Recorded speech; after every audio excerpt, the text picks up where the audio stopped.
IDBI bank এবং Punjab national bank, যে দুটো ব্যাংক ফকির হয়ে লাভে ওঠার মুখে দাঁড়িয়েছিল। তারা উৎপাদনের পণ্য তারা বিক্রি করতে না পারার কারণে তাদের উৎপাদনী কারখানা বন্ধ রাখতে হচ্ছে। মারুতি সুজুকির গাড়ির company, Suzuki motorcycle company, hero Honda company, Videocon, এই সমস্ত উৎপাদনী কারখানাগুলো আজকে মার্কে এরা বলছে না আমরা লোকসানে এই কোম্পানি এই কারখানা আমরা চালাতে পারবো না। আমরা দেখছি আমাদের দেশে বর্তমানে বিজেপির নেতৃত্ব সরকার এরা প্রথম থেকেই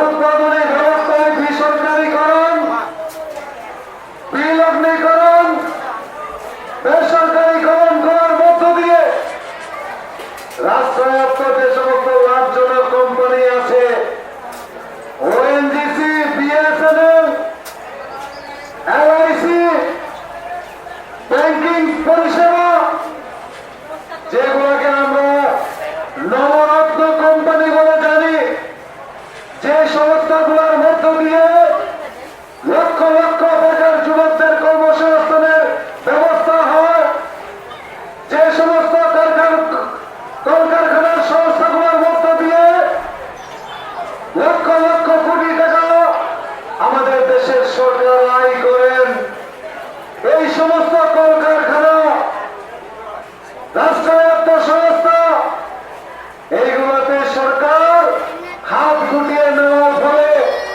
এখন বেসরকারীকরণের ধাক্কায় আমাদের বিএসএনএল লাভে উঠে গেছে, ফকির হয়ে গেছে। এয়ার ইন্ডিয়া কোম্পানি এদের 7 থেকে 8 বার নিলাম টাকা হয়েছে, কিন্তু এই সংস্থা কেনার মতন ক্রেতা নাই। কারণ লোকসানে চলা কোম্পানি কেউ কিনবে না। তার সঙ্গে প্রতিরক্ষা ফ্যাক্টরিগুলো এইগুলোতে এখন 100% বেসরকারি করা হয়েছে। ওএনজিসি কে বেসরকারি হাতে তুলে দেওয়া হচ্ছে। মাইন কোম্পানি, কয়লা কোম্পানি, কয়লা কারখানাগুলোকে, ইস্পাত কারখানাকে বেসরকারি হাতে তুলে দেওয়ার সিদ্ধান্ত হয়েছে। ভারত পেট্রোলিয়াম বেসরকারি করার উদ্যোগ চলছে। আপনারা দেখেছেন পত্র পত্রিকায়, বিভিন্ন টিভির খবরে, রেলের 50টি স্টেশন, 150টি রেল এখন বেসরকারি হাতে তুলে দেওয়ার কাজ শুরু হয়েছে। তার মানে হলো রেল এখন সরকারের হাতে থাকবে না।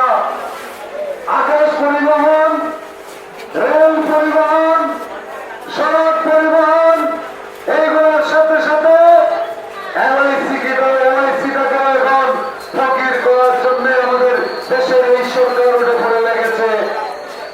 যে লাইফ ইন্স্যুরেন্স কোম্পানিতে, এলআইসিতে আমাদের দেশের কয়েক কোটি মানুষ বিশ্বাসযোগ্যতার সঙ্গে প্রতি মাসে, ত্রিমাসিক, 6 মাসে, 1 বছরে তাদের জমানো টাকা, কষ্টার্জিত টাকা কিছু কিছু করে এরা জমা করে।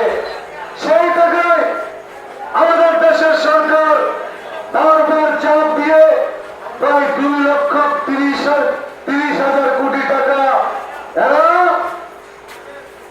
আইডিএফসি ব্যাংকে এবং পাঞ্জাব ন্যাশনাল ব্যাংকে, আইডিবিআই ব্যাংক এবং পাঞ্জাব ন্যাশনাল ব্যাংক, যে দুটো ব্যাংক ফকির হয়ে লাভে ওঠার মুখে দাঁড়িয়েছিল, ওইখানে ইনভেস্ট করার জন্য, লগ্নি করার জন্য সরকার টাকা ধার কথা